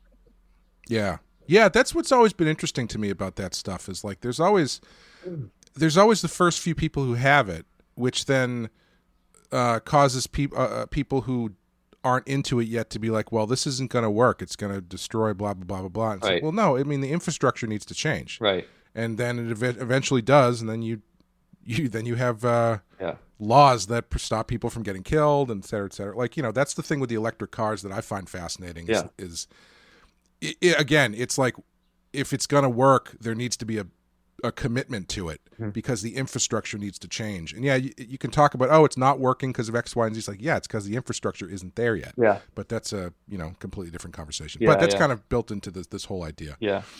Yeah, you're right. The transitional stuff's really interesting. But in movies, we generally see like transition is over and flying cars won or pods won in Minority Report. Yeah. Yeah, I always thought it would be funny to see, you know how in Back to the Future 2, they're flying in the flying highway area kind of thing? I always thought it would be funny to pan down to the old asphalt highway and just see that it's like covered in trash of stuff people are just tossing out their windows because nobody's driving on the road anymore. Yeah, that's an interesting point. Like, what happens to old roads? Do you turn them into giant Or it's just gardens and farming it's potential? just covered in animals walking around or something. Yeah, like populations start booming, like deer come back. I mean, who knows, man? That stuff's wild. Yeah, it's crazy. When the pandemic started Mm-hmm. and people stopped going out around here, there was such a huge influx of animals. Yeah. Like when I would walk the dog, normally I'd see one or two bunnies, Mm-hmm. and once everything shut down, it was bunnies everywhere. Wow. Because they realize it doesn't take them long to realize that nobody's around, and they start getting a little bit more bold. I heard the canals in Venice clean themselves up, like by not having tourists drop No in. kidding. Like the canals in Venice were clear again, and they hadn't seen it for decades. Wow. I was just in Italy, and I didn't. My wife and my niece went, and it's like a big American Italian casino Disneyland. It's just tourism everywhere. It kind of made me glad that I didn't go, even though it would be cool to go where Indiana Jones 3 was shot or something. Mhm. But yeah, I guess the canal's cleared up like no problem. It's kind of like if we stop flying, the ozone layer will fix itself within like 100 years. Everything will generally be back to normal if we would just stop fucking it up. Right, yeah. So speaking of Italy, you were over at the Lake Como. Is it called Art Festival? Yeah, the Lake Como Art Festival. It's in Cernovio. Como is this like picturesque Italian lake in the northern part of Italy. If you've seen there's some James Bond movie with Daniel Craig where he's by this beautiful villa. That's Lake Como. Oh, nice. Okay. And there's this high-end art show where they only have 80 artists. No writers are allowed, except Jeff Loeb, who keeps sneaking in every year, and they keep warning him. But it's kind of funny now. If he doesn't show up, it's going to be weird. Because when he gets in, a lot of other writers and comics get mad, like, how come we weren't invited type thing. Anyway, so yeah, and then they sell tickets for a lot as a guest, but there's only 400 guests or so. So you're in this empty, future modern looking hall with all these beautiful windows looking out into this like river and the lake and the trees, and it's like if you remember in Jurassic Park where they show up when they see the facility for the first time, kind of in the jungle. Oh, sure. This place kind of reminds me of that. So imagine having a convention in there with 80 artists and 100 guests, how empty it would feel. But it's a chance for these guests to like sit down and talk to you and have like a more personal experience than they normally do at a normal crazy, convention like Fan Expo. Yeah. Did you feel like it was any different than last year when you went? Was it different people? Did you see the same people, or what was the vibe? Yeah, for me it was different because I knew what to expect. I brought my assistant this time because I knew I'd get slammed. I knew to leave 30 minutes early so I wouldn't have to say goodbye to everybody. I got an Irish goodbye. I was having anxiety too, and I knew I was going to hit the fan if I didn't get out of there. So that's why I have an assistant. I'm like, Jake, I'm sorry, I'm paying you, but you're going to just clean up items yourself. We rented a villa Airbnb up on the mountain, and it was like a 30-minute vertical hike every day, 4 times a day, because taxis refused to go up there. These tiny, narrow. Yeah, no, it was beautiful, but then it ended up fucking us because we really had to make sure that we're like, when you're going into town, you cannot get back, and even like getting a cab at 10 p.m. is questionable. Yeah. Wow. But gorgeous. It's definitely the best experience most comic book artists are ever going to get. Going to this chateau, this beautiful mansion, party, the free food and drinks. It's so nice that it feels like comics people don't deserve it. It's funny because when I was there, I ran into some friends, Jock, who's a famous artist, Lee Bermejo, and a few others. And Jock is his first time ever going. And he's like, oh my God. Oh, that's kind of surprising. Yeah. We're out there looking at the sunset. He's like, this is, British accent, which I'm not going to try to do. It's like, oh, this is gorgeous. This and that. Like, we deserve this. He's like, have his hands out like he's going to hug me. Like, we deserve this, Sean. And, I'm half glass empty. So I'm like, do we? Like, a lot of us are low rent. And like, I feel like no one thought to even dress up. This is a couple of artists here wearing telephone cords as belts, probably. flip flops. Hey, don't rag on his cord.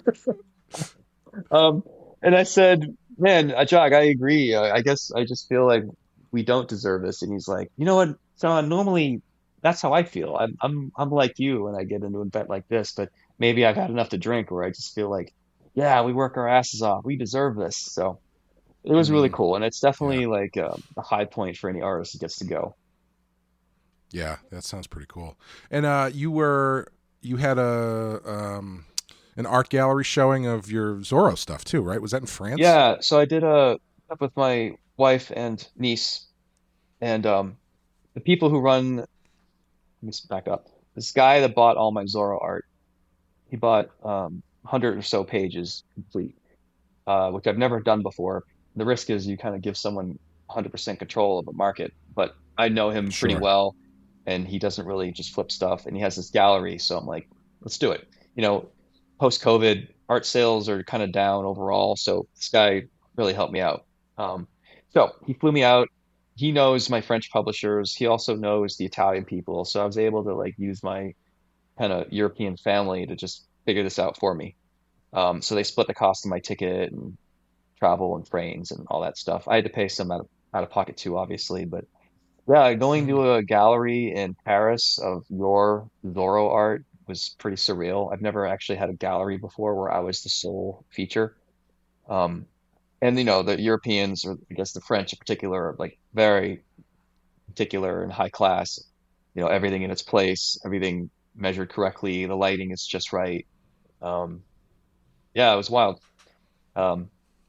That's cool. Yeah. So from there, we took another flight to Milan, and then we went to Como, and then after that, we rented a car, drove from Milan to Venice, and down the spine of Italy to Tuscany, and then flew out of Rome. And I got back last week, and I'm still getting over a cold. I don't know if you can hear it. Damn, that's quite a trip. Yeah, I mean, it was more work than relaxing for sure. Sure. But that's always my problem. I don't know how to take vacations. I don't know how you are. Oh, if there's one thing I'm good at, it's taking a vacation, my friend. Really? That's good. Oh yeah, doing nothing. I'm great at that. Expert. Oh, man, I'm jealous. I'm jealous. How has Zorro been overall? You're done with it now, right? The 4th issue's out. Do you have a trade coming out relatively soon? I think trade's coming out soon. I'm still working on the Kickstarter. There's a couple of items we offer to Kickstarter. I did a bunch of Funko Pops that I sketched. It's 40 of those, which are done. I got to mail those out. I did 10 commissions of Zorro, and then we're putting together this master class edition. So I have to write all this like educational back matter, a lot of how-to stuff. Kind of like my mini version of like how to draw comics the Marvel way, but using Zorro. Sure, yeah. So I did like 10 essays and sketches. Honestly, this has been really hard doing this stuff because I don't know. It just feels very self-indulgent to write outlines of why you think things are the way they are. And I don't know the word for it really.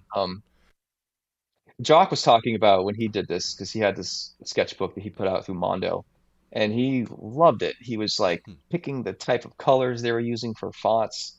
He had overlays. Even when he was talking about it, he was getting so excited. And I'm like, man, I cannot do this like you, Jock. Like, I could not care less about the color or the font. I just want it done, and I want to get back to telling stories. It just kind of shows the different ways that he's wired, and I'm not. Yeah. I was just thinking you should have just done that as your next Kickstarter. You could have done a art book, like an instructional art book, and probably pulled in just as much money. Well, here's the everybody's looking for the secrets, The thing I'm running into, I always talk about money openly here, just because I feel like it's helpful. It isn't meant to be a brag, but in my mind, I'm like, yeah, I'll do these Funko Pops, and I'll do this master class, and that'll be worth my time. And I know my time generally is worth like $3,000 to $4,000 a day. But when I'm drawing like 40 little sketches of Zorro, there's no way I'm making $4,000 a day. I have this really specific problem where I'm worth the most when I'm either taking expensive commissions, like $10,000 each, or I'm doing Batman. And Batman, for 14 months of work is about $1 million, all said and done. And that million is a mix of royalties, it's page rates, it's selling the original art for about $3,000 a page, getting paid to write scripts. Yeah, I generally, give or take, every Batman volume I do is about another $1 million, but it doesn't come in all at once. It comes in over 2 or 3 years. Sure. And I just had this discussion with my wife. Like, I don't know if I need to do shows anymore. Like, if I take 3 shows a year, and that's 12 days off, why don't I just take 10 expensive commissions and not leave? Like, I'd be making more money. I don't have to fly. I don't get the risk catching a cold or whatever.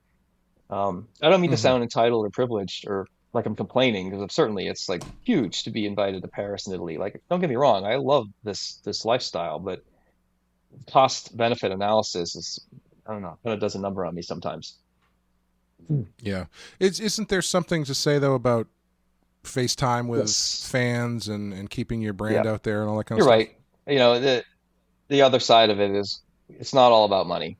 Like even me talking about money to this degree, kind of a bummer. So I try not to do it too much. Except on this podcast, I feel like generally what I say here stays here, which is nice. Yeah. Like I've never had someone go, Yeah, because nobody listens to the show. Well, I've never been at a party and they're like, I listen to that. Oh, $1 million for Batman. Oh, well, how do you do? No, it's not usually that. It's usually like, so Sean really he's into hentai. Huh? No, that one has come back a few times, and I'm actually very proud. Yes. Right here, and I'm like, yeah. Or a couple airplane boner references every now and then. Yep. It's funny. So I'm going to Dallas in a few weeks, and part of the Kickstarter was we have this private event, Zorro, that we're doing. So my sister and I are hiring caterers, and we rented out part of a brewery. It's going to be on Saturday night in Dallas, and I looked at the RSVPs for my Kickstarter backers, and I think only 10 or 15 responded. So I have all this extra food now. So I'm like, fuck, well, it's going to feel lame. So I'm like, well, I started making calls and contacting people. Any other convention artists going to this convention, I'm like, hey, if you're not doing anything Saturday, if you want free food and drink, like I'm having the Zorro event, if you want to come by. And it seems like everyone is coming. And I think, and I'm telling you this because this episode of recording won't come out until after. Because otherwise I would be telling you this, but assuming that this event is finished with, Frank Miller is going to be there, Jeff Loeb, Tully Hamner, Klaus Janson, Steve McNiven, Temple Smith. I was missing a bunch of others, but like, I don't know how the fuck I got all these people to come, because like, I certainly don't think I have any pull when it comes to this. I thought maybe it was just Saturday night and free sandwiches, Famously, man, Frank Miller never met a free buffet he didn't like. So my assistant Jake, luckily he opted for the dessert option too, which I think we might need because now we might have too many people. But I feel really, these Kickstarter backers, when they show up and it's like, fuck, surprise, Frank Miller's here. They're going to be right. Yeah. Imagine the people that didn't go, how mad they're going to be. If I had sold this on Kickstarter as a Jeff Loeb, Nick Niven event, I would have sold all those tickets, no problem. That's interesting because like I wonder if you are you afraid you might get some backlash because of that? Like if the people who didn't go or whatever, or basically anybody else who likes to complain about stuff, sees this and they're like, well, he didn't say it was going to be Frank Miller was going to be that. You know what I mean? Like, not that you're not under any obligation to, because it's it's just a party and you're handling it the way you handle it. But that, how that stuff goes on the internet. People are like, well, the money was to do this, and then if I'd known Frank Miller was going to be there, I would have paid the extra money to go. No, that kind of bullshit. Maybe 5 trolls, but that's not. And also, like, it's not like Frank Miller's going to be signing books all night, It's going to be hanging around at the buffet, loading an unhealthy amount of chicken wings onto his plate. The guy weighs 130 pounds soaking wet. There's no way he eats that many chicken wings. Yeah, 170 if he fills his giant jacket full of chicken wings. It's funny. I have this Zorro hat that I made for photo references, and I'm like, should wear that hat at my Zorro party. But now that I've got all my comic friends coming, I'm like, I don't want to look like a douchebag in a Zorro hat. And then I thought, Frank wears a hat all the time. Maybe I will wear it.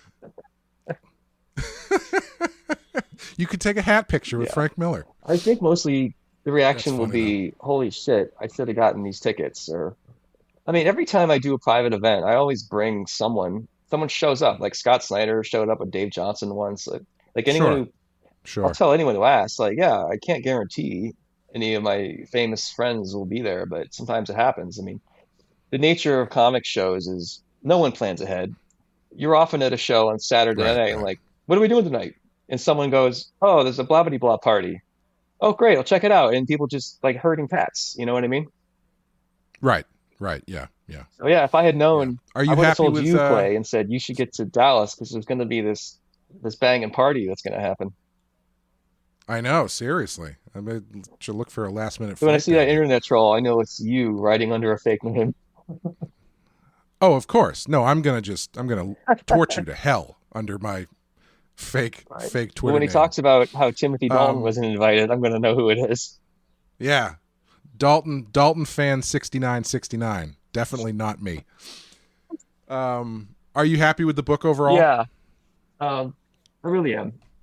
It's you. So Yeah, that's good. you helped me edit it, which was helpful as always. But I remember saying to you, Mhm. man, I'm really not getting as many notes as I usually do, like when we do Batman. And you said, well, you're telling like a pretty Hmm. straightforward classic Zorro. Like there's not like a whole lot really going on, really. Yeah. And I didn't mean that to be No, yeah. insulting. I hope you didn't take it that way. I just because I mean you told it very Yeah, well. no, I know what you mean. And I feel like the subtlety in Zorro is where the story is because the real Mhm. meat, the deepest part of the story happens to be with Diego's sister Rosa and her friendship with Trejo, and that Yeah. ended up just being something that developed accidentally along the way. It's not necessarily that the plot's complicated, but the way it's told I found is a little deeper. Like you never see Trejo hand her his racing jacket, but you notice in a flashback that he's wearing it, that her iconic jacket, and you just make the assumption, oh, like Right. he trusted her so Right. much that he brought her into this like hard-bitten masculine world where she can hold her own. Like that's a really interesting story, and I didn't have any dialogue really talking about it. So I think Right, like yeah. the depth of Zorro is in the small nuance really, and not so much in complicated plot twists like Batman. Yeah. And that's the fun of getting into stories, right? Because like the wrestling book I'm doing, we probably did our outline, I don't know, 3 or 4 drafts of the outline before I started writing. And it's funny how things just change once you start writing the book, because I had thought we had the outline set, and then I sat down to write the first issue, and I was like, this isn't going to work. Like as soon as I started to visualize it on the page, I knew that the way that we had outlined it wasn't going to work. And you get into I like outlines, but I do like leaving some room for accidents to happen. And I think that's what's really fun, is because when you get in there and you start digging, you start getting into your characters and stuff, and these things kind of fall out of the sky and be like, oh yeah, well I hadn't thought about that, but that actually makes a lot of sense. Oh, maybe they're actually talking about this here when they say this, and that's an interesting bit of backstory I should keep in my back pocket. What's the difference for you? And I'm glad we're talking about your wrestling book, because I didn't want to bring that up. When you write Bloody Hell versus Gen Joker versus Hardstyle Juice, I mean, which learning or writing lessons did you learn from each different book?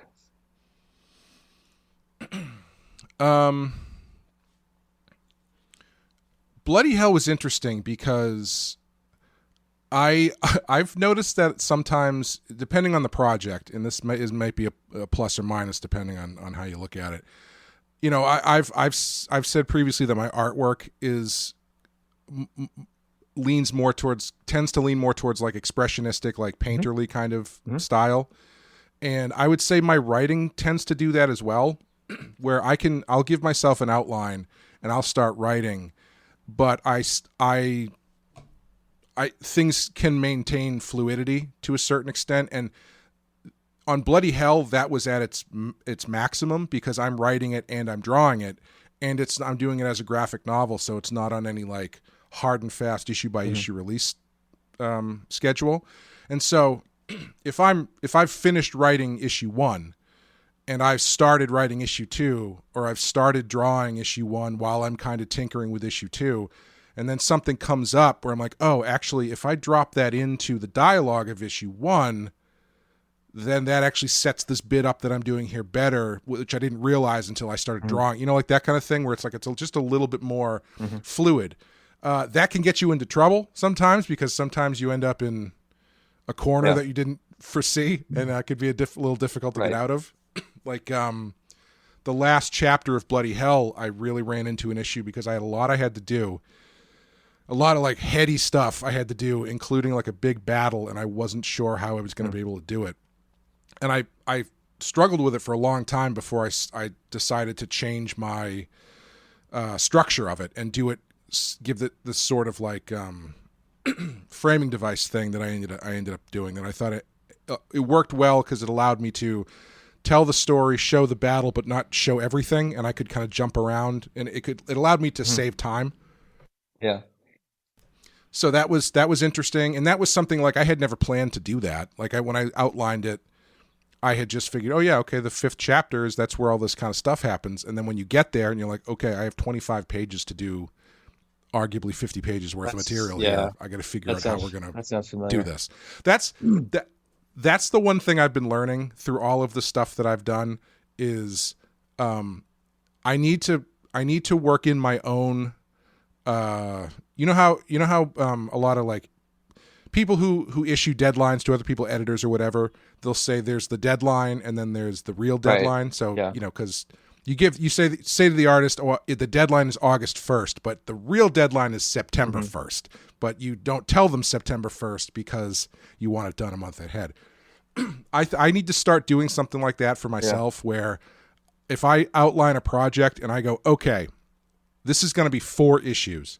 In the back of my head, I have to go, okay, this is going to be 5 issues. Yeah. Because once I start breaking it down, it's like I'm going to get to the point where I realize, oh, shit, I'm trying to do too much here, and I need a little bit more room to let things breathe. I was thinking that, too, as you were talking. Maybe for Last Driver, we plan 4 issues, but secretly we're doing 5. And then if we add some stuff along the way, we're like, great, we'll have plenty of room to dissect this in the last issue. The extra issue, you know what I mean?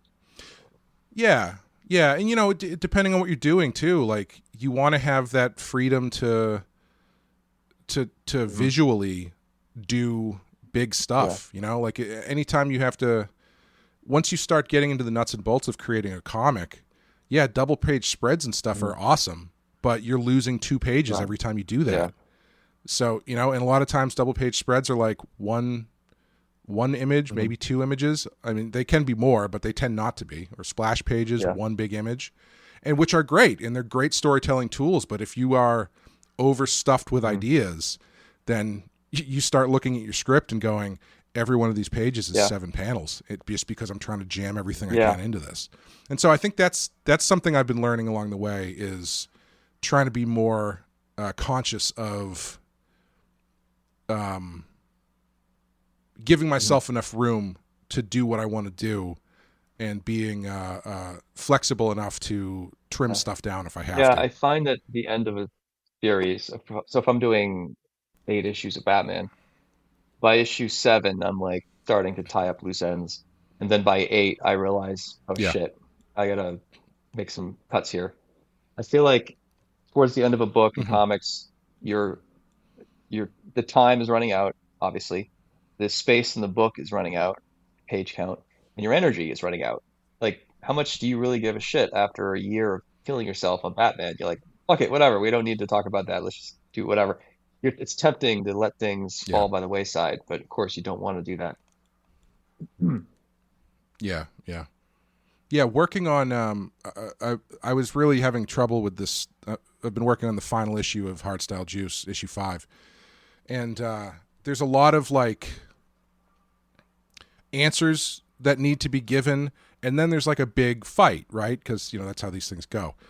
And one of the big problems I was running into is like, well, how do I do this? How do I structure this? Because like, if it's just people talking for 5 pages, that might be kind of boring. And then I already did an issue that was like 11 pages of a wrestling match. So I don't know if I just want to do that straight up again. And then on top of that, you got to figure out how to end your book, like just literally end it. So that's going to take 4 or 5 pages. Yeah. So you kind of have to, you get into this thing where it's like, well, I don't want to just do another fight scene the way that I did it 2 issues ago. You want to make sure things stay interesting for the reader. While you get your information across, you got to get across, and it's a constant shifting, plate spinning kind of thing, you know. Yeah, I'd like to do more splash page stuff and decompressed storytelling in Last Driver. And I remember really loving this indie artist named Chris Ware, who did Jimmy Corrigan. You probably call it like underground comics. It's the kind of hard cover books you see in Barnes and Nobles, and really interesting.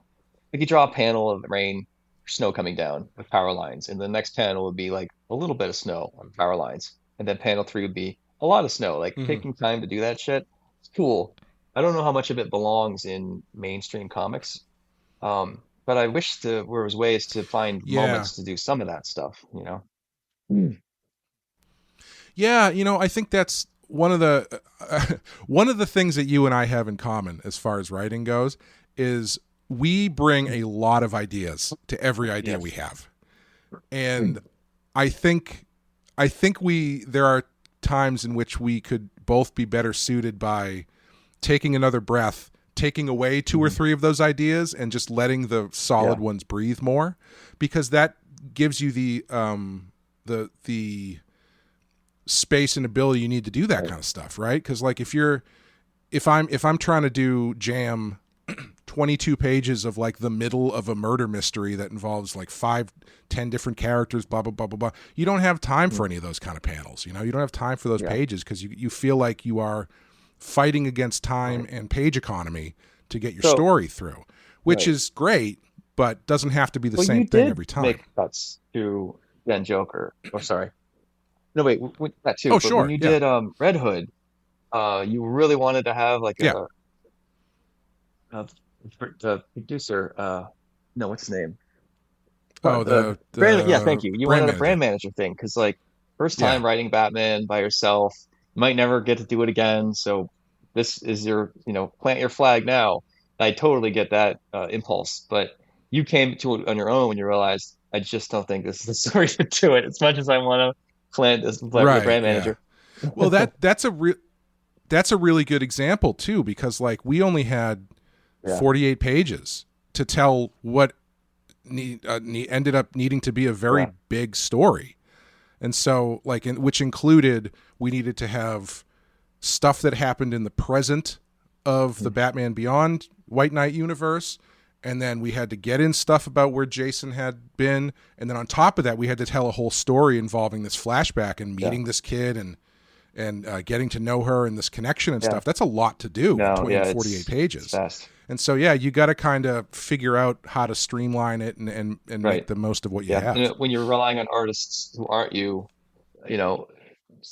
to 20% of the ideas just get dropped accidentally, and you have to do rewrites. Like, I've said before, like if I get 8 out of 10 from my artist, that's fine. Like I understand that the artist is in my head. There might be some stuff in the script that wasn't clear or he didn't see, he or she. Yeah, it is just part of the job. Yeah. It's part of handing the baton over to the next runner. The only way to ensure you're going to get everything is if you just do it all yourself. Yeah. I also found too that as you write more for other people, and I'm sure this is a skill that the great writers have really developed, but as you and I as artists, there are probably things that we're writing into the script that in our heads we're like, okay, this panel that I'm describing visually will do the storytelling work that I need, that dialogue doesn't need to do. And then if the artist doesn't get it or doesn't nail it or does it differently than you thought, that doesn't convey that idea, then you have to write it in dialogue if you want to do it. And so I think I've gained a little bit more sympathy for some books where some places will over explain stuff or like drop certain character stuff with dialogue that I feel like they could have done visually, because it's like, okay, if this might have just been the telephone game that is making comics, where they needed to get a point across, the art didn't quite nail it, and so now they have to it makes you wonder what movie people can sense. Like if you're really trained in movies making, like when Tarantino watches I don't know, a Miller movie, he probably can sense, oh, there's definitely something that was cut here. I bet it was really good, but he had to, like you can kind of, when you know how the sausage is made, you can kind of get in their head. You're probably Tarantino's probably sensing things that you and I are missing, which I think is pretty fascinating. Yeah, it wouldn't surprise me. Yeah, because once you have a sense for that stuff, I think you can see the seams a little bit more. Yeah, for better. And when or I worse, first I guess, pitched you Last Driver, I did that thing where I'm like, I'm going to just do a simple linear story, Clay, and then version 2, I'm like, screw it, I'm adding a bunch of politics. What I realized was the past few years, my biggest books tended to be political. Punk Rock Jesus, Tokyo Ghost, Batman. There's just no way getting around that there's political stuff happening. Not like Democrats versus Republicans bullshit. Just, characters with different beliefs, butting heads. And then there's some nuance with modern headlines, but hopefully it's hidden. So, I don't like anything being too over the top. And when I was talking to you about Last Driver, I'm like, well, I want to complicate it now. I want to make it political. Like, what if everyone in the city was like a super liberal Democrat and everyone in the desert was a Republican, and they had this like, there was another civil war in this country, but it was like a cultural civil war, and we sort of isolated both sides, and both sides sort of refuse that the other exists, but they kind of need each other. And what if there's this driver who's kind of caught in the middle, and we find a way to really subtly talk about problems of either belief system being too radical. And I think it's an interesting challenge, because most people, when they tackle politics, the reader's rolling their eyes because you can see it coming. Like it's not that easy to be nuanced. But I feel like with what you helped me do with Batman is we did touch on a lot of touchy subjects in a way that didn't feel like it was talking to the right or left. It was just Gotham, like there's stuff about Donald Trump and the way I talk about Baron von Fries. And there's gun control stuff. We're talking about Duke and some other things. Like we managed to get it in there, and it's not in a way where the story comes to a screeching halt and people feel like they're being lectured about guns. Yeah. But I think there's clever ways to do it where you really fill the story with nuance. Question is, how much do you lean into it? Right. And I know your impulse is to like lean out, but mine is to lean in. So I think it'll be an interesting dynamic with The Last Driver. Yeah, it'll be interesting. It's gonna be a fun story to get into, I think. And that with all that said, don't forget to leave room for car chases. So that's the thing. Yeah, we need to have. That's why I'm thinking, well, let's plan 4, wink, wink. But really, it'll be 5. Or I don't know what the number will be. And then you're gonna write and draw your own story in the middle. It takes place like before the world collapsed or whatever. There's going to be one future car. That's the whole thing I was talking about before. What I wanted the main character to do is people who believe in oil get pushed out. So he's kind of caught in the middle of like, he really loves petrol and gasoline and engines, but he also respects the environment. So like he's stuck in the middle. So in the cities, they're like, well, get rid of cars completely, and they even empty out the museums. So like the original DeLorean, the Knight Rider, whatever, the spinner car from Blade Runner, they just like throw it on the curb, and he salvages it all because he knows they're going to regret this. So he has this museum in the desert on the edge of town, and he manages to collect this stuff in like Jay Leno's garage meets Mad Max, get it all kind of working. So, I guess I always do this in my comics where a character is walking by it. Yeah, I know. Are you just going to Xerox that page you've drawn 3 other times? I know. Hey, I just can't help it, man. It's my thing. But I could put like Knight Rider in the background, DeLorean, or, it should be fun. Yeah. You should do that, but then have someone go like, see all these cars? All these cars suck. They're awful. They're the worst cars. Have 4 pages where the guy's like, everybody likes the DeLorean, but you know what? It's a shitty car. The question is, are you going to get sued? Like, if I put the Batmobile in there amongst a dozen other cars, it's mostly hidden. Is DC really going to care? Like, I don't know what the fair use. If it's just in one panel, like if he's literally hopping into the Knight Rider the kit and doing figure eights, okay, whoever owns Knight Rider is probably going to come after me. But don't forget when you were doing Joe the Barbarian, didn't you have like one panel that had Clint Eastwood in it or something, and whoever owned the rights to the Man with No Name made you change it? Yeah, something like that. It's funny. The Nick Belushi, who's a friend now, he had the rights to Clint Eastwood stuff for Dynamite, and DC would rather avoid any conflict, so they had me change some stuff just so Nick would be satisfied. And they didn't even need to check with him; they just kind of did it because they knew what would flag it. So and then I had panels where it's like clearly Han Solo with his clear Han Solo gun, and they made me change that.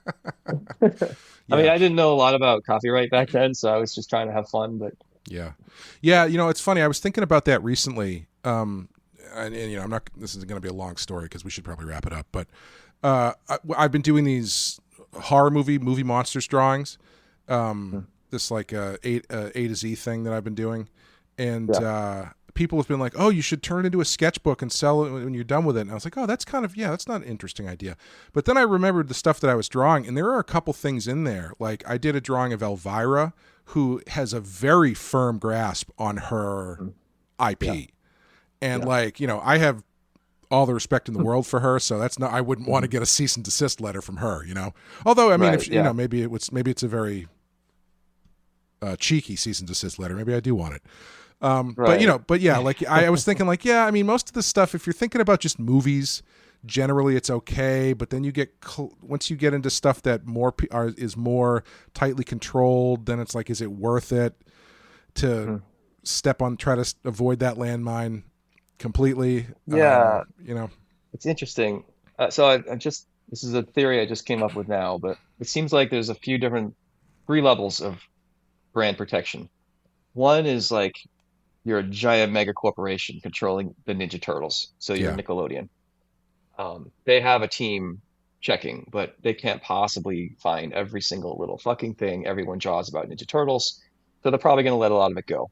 So it looks bad to swoop in and go after someone, you know, unless you're selling T-shirts by hundreds, and they'll come after you. But generally, turtles are so big that they probably don't have time to check on every little thing, for better or worse.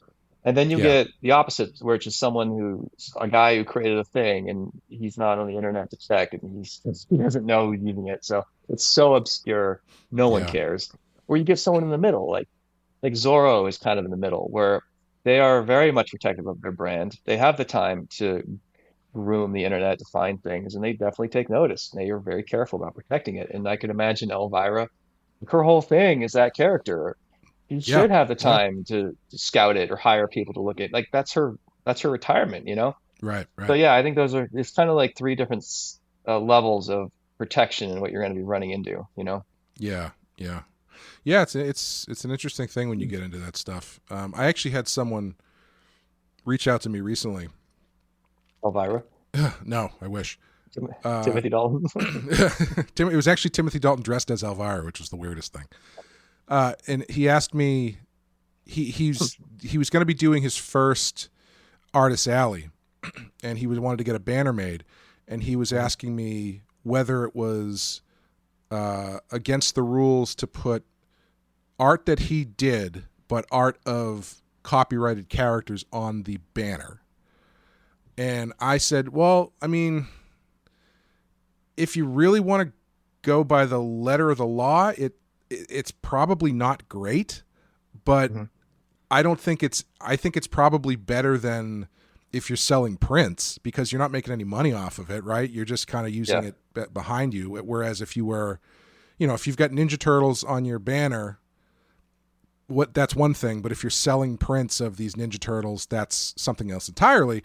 But even then, everybody sells that shit. Like it's that we have talked many times about how if these companies wanted to, they could send people down Artist Alley and shut everybody down because everybody's selling prints and stuff based on this IP they don't own. So, I was like, I mean, technically you shouldn't do it, but a banner is better than a print, but at the same time, they're not really, I don't think they're going to crack down on you first time artists because they don't do it for the big artists. So I don't know. Yeah. The lawyers, people who do the dirty work there tend to be lawyers or lawyer types, right? Yeah. And they're going to balance like, how many of these did you make? Is it one banner of Ninja Turtles? Probably going to let it slide, even though technically they could come down on you. Yeah. Who gives a shit?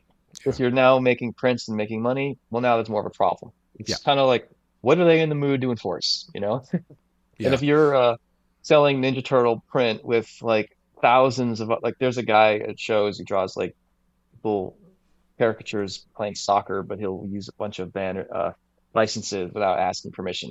And he's so amateur that such a messy flea market operation that I don't think any lawyer cares to even consider it. But he's using everybody.